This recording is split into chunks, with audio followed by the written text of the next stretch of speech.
America के राष्ट्रपति Donald Trump द्वारा लागू किए गए नए ऑटो टैरिफ के बारे में बात करते हैं। ट्रंप ने इंपोर्ट होने वाली कारों और ऑटो कंपोनेंट्स पर 25% टैरिफ लगाने का ऐलान किया है। इससे कई वाहन कंपनियों को नुकसान हो सकता है, लेकिन भारतीय कंपनियां, खासकर बजाज, महिंद्रा और रॉयल इनफील्ड इस टैरिफ से अछूती रहेंगी।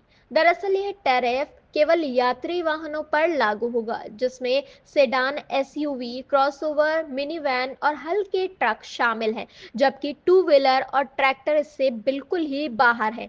बजाज, रॉयल एनफील्ड और महिंद्रा एंड महिंद्रा जैसी कंपनियों के लिए ये राहत की बात है।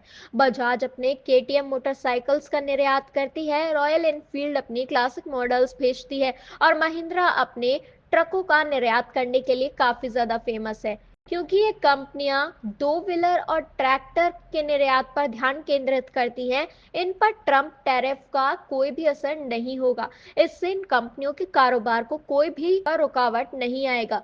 हालांकि टाटा मोटर्स की सहायक कंपनी जैगुआर लैंड रोवर यानी कि जेएलआर को इस टैरिफ का ज्यादा असर होगा। जेएलआर के पास अमेरिका में एक बड़ा बाजार है, जहां इसकी रेंज रोवर और लैंड रोवर जैसे मॉडल बिकते हैं। अमेरिका जेएलआर का सबसे बड़ा बाजार है और इस टैरिफ के कारण कंपनी को नुकसान हो सकता है। जेएलआर ने इस बारे में आगे की जानकारी का इंतजार करने की बात कही है, लेकिन ये तो स्पष्ट है कि उनका व्यापार प्रभावित हो सकता है। इसके बावजूद भारतीय ऑटो इंडस्ट्री पर इसका असर सीमित होगा, क्योंकि भारत से अमेरिका को वाहन निर्यात का कुल प्रतिशत 3% है। इसलिए ज्यादातर भारतीय कंपनियों को इस टैरिफ से कोई भी खास फर्क नहीं पड़ने वाला है।